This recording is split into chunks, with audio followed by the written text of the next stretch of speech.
KBC में वही सवाल होंगे जिसका एक नेशनल इम्पोर्टेंस होगा, अदरवाइज नहीं। चैनल डिसाइड करता है कि इसको कहाँ पे लेके जाना है। अच्छा। वहाँ पे टीम का उतना रोल नहीं होता है। चैनल को लगता है नहीं ये बंदे में दम है, इसको अगर मैं ज़्यादा आगे जाऊँ तो मुझे ज़्यादा व्यूअरशिप मिलेगा, तो फिर उस हिसाब से कुछ क्वेश्चन ऊपर नीचे होते हैं। आपने देखा होगा कि गलत जवाब पे अमिताभ बच्चन बहुत बार पूछते हैं, आप श्योर हैं, आप श्योर हैं, मतलब उनको हिंट देने की कोशिश की जाती है कि आप गलत तो नहीं कर रहे हैं। सुशील भैया का भी क्वेश्चन आप ही ने तैयार किया था? जी बिल्कुल। तो याद है क्या कि सुशील जी के लिए वो कौन से क्वेश्चन से थे जिस पे आप लोग जो है मोहर लगाए थे? आप जब क्वेश्चन तैयार करती हैं तो पहले जो व्यक्ति विशेष हॉट सीट पे बैठ रहा है उसका पूरा बायोडाटा आपके पास रखा जाता है? 10 अगर कंटेस्टेंट है 10 का क्वेश्चन सेट होता है। खान सर, मैं उनको टीचर नहीं मानती हूँ, वो एक इंटरटेनर हैं। कोई ऐसा लम्हा केबीसी का जो आपको लगा हो कि अरे ये क्वेश्चन मैंने तैयार किया, इस पे इसको इतने पैसे मिले? 10 क्वेश्चन एक एपिसोड में यूज हो रहा है, तो करीब 4 से 5 क्वेश्चन मेरे होते थे उसमें, है ना। तो स्टार्टिंग में बड़ा एक्साइटिंग लगता था, अरे ये देखो मेरा सवाल आ रहा है। फिर धीरे धीरे यूज टू हो गए। फिर कई बार लगता था यार इतने में ज़िंदगी बना रही हूँ मैं, हाँ मेरे एक सवाल पे ये इतने लाखों रुपए जीत रहा है। अब अपनी ज़िंदगी बनाते हैं, और फिर मैंने जॉब छोड़ दिया। नमस्कार, आप देख रहे हैं कौन बनेगा करोड़पति और मैं हूं अंसारुल। आप थोड़ा सा आश्चर्यचकित हो रहे होंगे कि मैं इस तरह की बातें क्यों कर रहा हूं, लेकिन इसकी बहुत ख़ास वजह है। अर्चना मैम इस वक्त हमारे साथ हैं और केबीसी के लिए जो सवाल तैयार होते हैं 11 सालों तक उस टीम का ये हिस्सा रही हैं। मैम बहुत बहुत स्वागत है आपका चंपारण की धरती पे, और मुझे बहुत खुशी हो रही है। और इनफैक्ट अभी तो शुरुआत है, मैं बाद में कहूँगा कि कुछ सेटिंग क्वेश्चंस वगैरह की जो है मुमकिन होगी तो करेंगे। बहरहाल बहुत स्वागत है आपका। मैम मोतिहारी आपका आना जो है एक कार्यक्रम के सिलसिले में हुआ है, लेकिन हमें जो पता चला है कि आप केबीसी में 11 सालों तक क्वेश्चन तैयार किए थे, ये सफ़र के बारे में थोड़ा सा बताएं।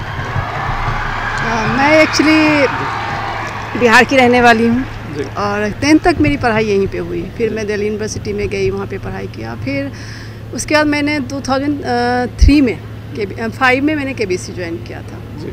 और मेरे एक फ्रेंड वहाँ पे जॉब करते थे, तो उन्होंने मुझे फ़ोन किया कि यहाँ पे एक ओपनिंग है, तुम आ जाओ। फिर मैं वहाँ गई, वहाँ पे एक एग्ज़ाम हुआ और फिर मेरा सिलेक्शन हो गया। फिर वहाँ से शुरू हो गया एक जर्नी, और 11 साल तक मैं वहीं रही। मेरी पहली और आखिरी जो नौकरी थी वो वही थी। उसके बाद फिर मैं मतलब वहाँ से मैंने इतना कुछ सीखा एक प्रोफेशनल के रूप में, एक मतलब क्योंकि वो केबीसी एक इंफोटेनमेंट इंडस्ट्री है जहाँ इंफॉर्मेशन प्लस इंटरटेनमेंट दोनों को जोड़ा जाता है। तो आज के डेट में एजुकेशन भी उसी दिशा में चल पड़ा है। आप अगर बोरिंग क्लासरूम में, आप बोरिंग टीचर को कोई पसंद नहीं करना चाहता है। आप देखते हैं यूट्यूब पे भी वही टीचर बहुत फेमस हैं जो कि खान सर, मैं उनको टीचर नहीं मानती हूँ, वो एक इंटरटेनर हैं, है ना। तो फिर मैं जब मैं आई तो फिर तब तक एजुकेशन इंडस्ट्री भी थी, इंफोटेनमेंट इंडस्ट्री की तरफ चल चुकी थी। अभी मैं अपना मेरा बिजनेस है। मैं जीके की बुक लिखी हूँ जो लोगों के मतलब काफ़ी स्कूलों में चलती हैं ऑल ओवर इंडिया में। मैं बच्चों के बीच क्विज करवाती हूँ, डिबेट कॉम्पिटिशन्स, पर्सनालिटी डेवलपमेंट, इस तरह मतलब मेरा मकसद, मैंने एक्चुअली जॉब छोड़ा था बिहार के लिए, बिहार के बच्चों के लिए, कि मुझे था कि मैं बिहार से निकल के बाहर आई और मैंने इतना कुछ अचीव किया था, कुछ वापस दे देते हैं। तो इसलिए मैंने जॉब छोड़ा और यहाँ के स्कूलों में मैंने काम करना शुरू किया। लेकिन फिर धीरे धीरे जो मेरा दायरा था वो बढ़ता गया और आज की डेट में लगभग 10 स्टेट में मेरा काम चलता है। वो किस तरह का काम चलता है आपका? वही बुक्स, एक सब प्राइमरी तो मेरा प्रोडक्ट है वो जीके बुक है। फिर नर्सरी एलकेजी यूकेजी के लिए भी मेरी किताबें चलती हैं। टीचर्स ट्रेनिंग प्रोग्राम होता है, बच्चों के लिए क्विज प्रोग्राम करवाना। जीके का मेरा भी एक छोटा सा चैनल है जिसमें ज़्यादा सब्सक्राइबर नहीं है। हाँ, तो उस पर मैं जीके के वीडियोज़ डालती हूँ जो कि मेरे किताब को जो चैनल का नाम ही बता दें कि हमारे व्यूवर्स भी आप तक पहुँच जाए। मेरे चैनल का नाम है अर्चना के शर्मा, मेरे नाम से ही है चैनल। हाँ, तो वो है। फिर उसके अलावा पेरेंटिंग पे मैं उसी पे वीडियो डालती हूँ क्योंकि आज मतलब टाइम काफ़ी बदल रहा है।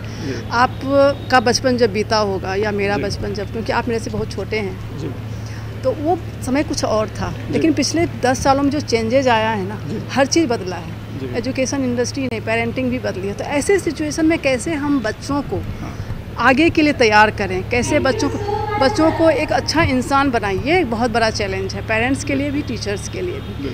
तो उस पर भी मेरी काफ़ी वीडियो जाती हैं, सेशंस होता है। तो यही सारा काम मतलब मेरा मेनली है कि एक बच्चे को कैसे एक अच्छा इंसान बनाया जाए, एक अच्छा सिटीजन बनाया जाए। केबीसी में बतौर क्वेश्चन जो सेट करती थी आप, तो ये 11 साल का आपका जो करियर रहा है वो कौन सा पीरियड रहा? 2005 से लेकर 2016 दिसंबर तक। इसका मतलब सुशील भैया का भी क्वेश्चन आप ही ने तैयार किया था? जी बिल्कुल। हाँ, और मुझे बहुत खुशी हुई थी कि सुशील कुमार जो कि बिहार से हैं और वो 5 करोड़ जीते, एक गरीब परिवार का लड़का 5 करोड़ जीता, ये मुझे बहुत खुशी थी। लेकिन हमें नहीं पता होता है कि मतलब कौन कहाँ से क्या आता है। हमें हमारे पास सिर्फ बायो आ जाता है और फिर उसके मतलब आ जाता था और उसके हिसाब से क्वेश्चंस आपको बना के दे देने, एक शॉर्ट लिस्ट क्वेश्चन दिया जाता है। लेकिन वो क्वेश्चंस कुछ ही होते हैं। अच्छा। जो ऊपर के क्वेश्चन होते हैं ना, वो चैनल डिसाइड करता है कि इसको कहाँ पे लेके जाना है। अच्छा। वहाँ पे टीम का उतना रोल नहीं होता है। अब जैसे मान लीजिए आप इंटरटेन कर रहे हैं पब्लिक को, क्योंकि वो तो इंफोटेनमेंट है ना, उनको तो चाहिए दर्शक। तो चैनल को लगता है नहीं ये बंदे में दम है, इसको अगर मैं ज़्यादा आगे जाऊँ तो मुझे ज़्यादा व्यूअरशिप मिलेगा। तो फिर उस हिसाब से कुछ क्वेश्चंस ऊपर नीचे होते हैं। और मैं ये इसलिए बता रही हूँ ताकि लोगों को ये ना लगे कि मैं बिहार की हूँ तो मैं बिहारी को मैंने फेवर किया, ऐसा कुछ नहीं। अच्छा। केबीसी हिंदुस्तान का मैं कह सकती हूँ कि एकमात्र टीवी शो है जहाँ हर चीज़ बहुत ही फेयरली होता है, कहीं कुछ गलत की गुंजाइश नहीं होती है। इवन वहाँ पे है कि अगर मैं काम कर रही हूँ ना तो मेरे रिश्तेदार दोस्त कोई पार्टिसिपेट नहीं कर सकते। ये जो आप कह रही हैं बड़ी बात कह रही हैं कि चैनल्स जो है बंदे के हिसाब से भी क्वेश्चन को जो है अप डाउन करते हैं। और होता है कई बार, क्योंकि अब बहुत बोरिंग बंदा चुपचाप बैठा रहेगा तो देखेगा ही नहीं ना लोग। वो इंडस्ट्री इंटरटेनमेंट के लिए है, ठीक है। आपके नॉलेज तो है ही, बट सुशील में नॉलेज था क्योंकि वो यूपीएससी की तैयारी कर रहे थे, है ना। तो और बिहारियों के पास क्या है, एक ही चीज़ होता है, नॉलेज, बाकी कुछ नहीं होता। अपने नॉलेज के दम पे ही बिहारी पूरे हिंदुस्तान ही नहीं पूरे दुनिया में राज कर रहा है। हर जगह मतलब आपको पता नहीं चलेगा बिहारी किस कंपनी में बड़े पोस्ट पे है, लेकिन आपको बाद में जब आप उसके अंदर घुसेंगे ना तब पता चलेगा वो बिहार का है। तो सुशील जी में बहुत अच्छा, उनको नॉलेज बहुत अच्छा था, वो अच्छे इंटरटेनर थे। और होता है चैनल इस तरह की चीज़ें करती है, लेकिन इसका मतलब ये नहीं है कि फेवर नहीं करती। बंदे में दम, ऐसा नहीं है कि 5 करोड़ पे जाके आपने देखा उनका क्वेश्चन बहुत टफ था, उन्होंने सही जवाब दिया तभी। आपको याद है क्या कि सुशील जी के लिए वो कौन से क्वेश्चन थे जिस पे आप लोग जो है मुहर लगाए थे? वो कुछ था डच कॉलोनियल हिस्ट्री पे था कि भारत का ये एक जगह था कोई, इनमें से कौन सा फ्रांस मतलब लास्ट वो कॉलोनी थी, कुछ ऐसे था, मुझे एग्जैक्टली याद नहीं है, काफ़ी पुरानी बात हो गई। तो हिस्ट्री का कुछ सवाल था और ये उनकी किस्मत अच्छी थी क्योंकि वो यूपीएससी की तैयारी कर रहे थे, तो उनके लिए वो ईजी हो गया। क्योंकि यूपीएससी के लोग जनरली उस चीज़ की तैयारी करते हैं, तो ये तो हमें नहीं पता ना कि वो यूपीएससी करा है, तो उसको पता ही होगा। तो मतलब केबीसी में आदमी की पर्सनालिटी के हिसाब से भी क्वेश्चन आते हैं? पर्सनालिटी के हिसाब से ही सवाल होता है, अगर आप देखेंगे ना ध्यान से। तो आप जब क्वेश्चन तैयार करती हैं तो पहले जो व्यक्ति विशेष हॉट सीट पे बैठ रहा है उसका पूरा बायोडाटा आपके पास रखा जाता है। अब मान लीजिए कि आप बिहार के हैं, आप साइंस आपने कभी पढ़ा नहीं है, अगर मैं आपको साइंस के सवाल दे दूँ तो आप तो ऊपर बढ़ ही नहीं पाएंगे ना, आपके साथ नाइंसाफ़ी होगी। तो हम उनकी पूरी बायो, उनका एजुकेशन बैकग्राउंड हमारे पास आता है और हमारी पूरी टीम की कोशिश होती है कि वो एक फेयर अमाउंट लेके जाएं यहाँ से। कई बार लोग अपनी गलतियों में, अपने ओवर कॉन्फिडेंस में हार जाते हैं। आपने देखा होगा कि गलत जवाब पे अमिताभ बच्चन बहुत बार पूछते हैं, आप श्योर हैं, आप श्योर हैं, मतलब उनको हिंट देने की कोशिश की जाती है कि आप गलत तो नहीं कर रहे हैं। तो पूरी तरीके से क्वेश्चन इस होता है कि उनकी पर्सनालिटी के हिसाब से हो, उनके जो बैकग्राउंड है उसके हिसाब से हो, ताकि वो एक अच्छा अमाउंट जीत के जाए। चैनल का कभी भी ये मतलब मकसद नहीं होता है कि वो लोगों को बस भगा दें, ऐसा नहीं होता है। उनका मकसद ये होता है कि ये बंदा आया है हॉट सीट तक पहुँचा है, कुछ ना कुछ जीत के जाए।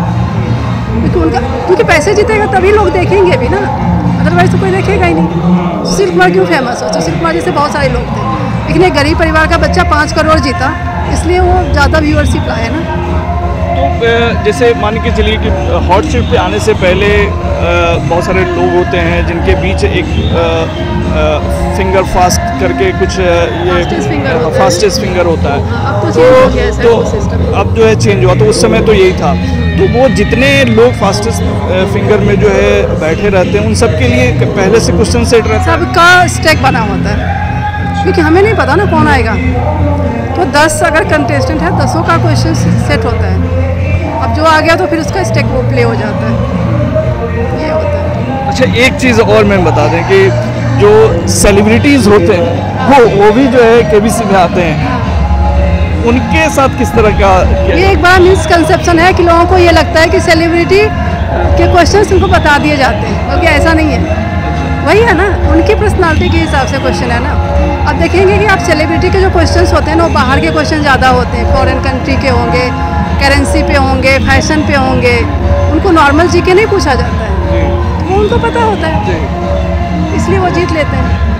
तो सेलिब्रिटीज़ को जो है उस हिसाब से क्वेश्चन तैयार किया। हाँ, लेकिन ऐसा तो नहीं ना होता है कि नहीं, बिल्कुल नहीं, क्वेश्चन आउट भी होते हैं? नहीं नहीं नहीं नहीं, बिल्कुल नहीं, बिल्कुल नहीं। मैंने कहा ना कि हिंदुस्तान का एकमात्र, मैं मेरी जानकारी में, और मैं जिसके लिए कह सकती हूँ कि 100% कॉन्फिडेंट होके कि हिंदुस्तान का एकमात्र टीवी शो है जहाँ पे हर चीज़ बहुत ही फेयर तरीके से होता है। इंग्लैंड से के जो इनके बहुत बड़े बड़े ऑडिटर, जैसे अर्नस्ट एंड यंग हो गया, KPMG हो गया, ऑडिटर होते थे हमारे, आके क्वेश्चन चेक करते थे, हमारे सिस्टम्स चेक करते थे कि कहीं पे कुछ लीकेज तो नहीं है। हाँ, और वहाँ भी शूट के दौरान भी वो होते हैं जो ऑडिटर्स होते हैं, तो गड़बड़ी के कहीं चांसेस नहीं होता और करना भी नहीं चाहता है कोई। लेकिन वहाँ पे एक चीज़ ये ख्याल रखा जाता है कि जो कंटेस्टेंट हैं, जो हॉट सीट पे बैठ रहे हैं, वो मैक्सिमम जीत करके जाए। क्वेश्चंस जो है वो एक तो कंटेस्टेंट की पर्सनालिटी के हिसाब से होता है कि वो ज़्यादा जीते, दूसरा जो व्यूअर देख रहा है उसकी समझ में भी क्वेश्चन आए। ऐसा नहीं है कि हम पूछ दें कि हाँ भाई कोई अमेरिका का किसी मतलब ऐसी किसी फैशन पर्सनालिटी या कोई हॉलीवुड की फिल्म के बारे में पूछ दें। आम जनता को कहाँ मतलब है हॉलीवुड की फिल्म के बारे में। तो ये चीज़ तो है कि दो चीज़ हो गई, एक कंटेस्टेंट का पर्सनालिटी क्या है, उसकी नॉलेज बेस क्या है, दूसरा कि व्यूअर को क्या पसंद आएगा। जैसे मैथोलॉजी पे बहुत सारे क्वेश्चन होते हैं, क्योंकि मैथोलॉजी हमेशा जो मैथोलॉजी और फिल्म व्यूअर्स को अट्रैक्ट करता है, क्योंकि जब तक व्यूअर स्क्रीन के इस साइड बैठ के जवाब नहीं देगा ना, उसको मज़ा नहीं आएगा। वो है। तो इस तरह से केबीसी में क्वेश्चन तैयार किए जाते हैं। कोई ऐसा लम्हा केबीसी का जो आपको लगा हो कि अरे ये क्वेश्चन मैंने तैयार किया, इस पे इसको इतने पैसे मिले? बहुत बारी हुआ ना। हाँ। क्योंकि क्वेश्चंस जब जा रहे हैं तो जैसे कि 10 क्वेश्चन एक एपिसोड में यूज हो रहा है, तो करीब 4 से 5 क्वेश्चन मेरे होते थे उसमें, है ना। तो स्टार्टिंग में बड़ा एक्साइटिंग लगता था, अरे ये देखो मेरा सवाल आ रहा है। फिर धीरे धीरे यूज टू हो गए। फिर कई बार लगता था यार इतने में ज़िंदगी बना रही हूँ मैं, हाँ मेरे एक सवाल पे ये इतने लाखों रुपए जीत रहा है। अब अपनी ज़िंदगी बनाते हैं, और फिर मैंने जॉब छोड़ दिया। तो बहुत रियली जो है, और ये गर्व की बात है कि आप बिहार से हैं, बेगूसराय से हैं, और आप जो है इस मुकाम पर जो है आप गई और इस तरह का आपने काम किया। ये रियली पूरे बिहार के लोगों के लिए प्राउड की बात है। मैम, आप यहाँ जहाँ पे हैं, ये आपको शायद पता हो कि ये चंपारण की धरती है, मापू की कर्म भूमि है। बहुत सारी चीज़ें आपको चंपारण से भी जुड़ी हुई मिलती हूँ। कभी इस तरह का क्वेश्चन तैयार किया था केबीसी में? हाँ, बहुत सारे सवाल हैं। चंपारण सत्याग्रह से रिलेटेड हो गया, वो है। फिर आपके आपका वाल्मीकि उद्यान है ना जी, हाँ, वाल्मीकि हाँ, एक नेशनल पार्क भी है ना, वाल्मीकि नेशनल पार्क भी है। अशोक के अभिलेख हैं यहाँ पे। तो अब जैसे कोई हाँ, बौद्ध स्तूप है, वर्ल्ड का सबसे बड़ा। हाँ, चंपारण नाम, ये भी हमने सवाल पूछा है कि किस ज़िले का। नहीं, मैं आई थिंक मैंने वो भोजपुरी केबीसी में आया है, क्योंकि नेशनल केबीसी में इतने लोकल सवाल नहीं पूछे जा सकते हैं।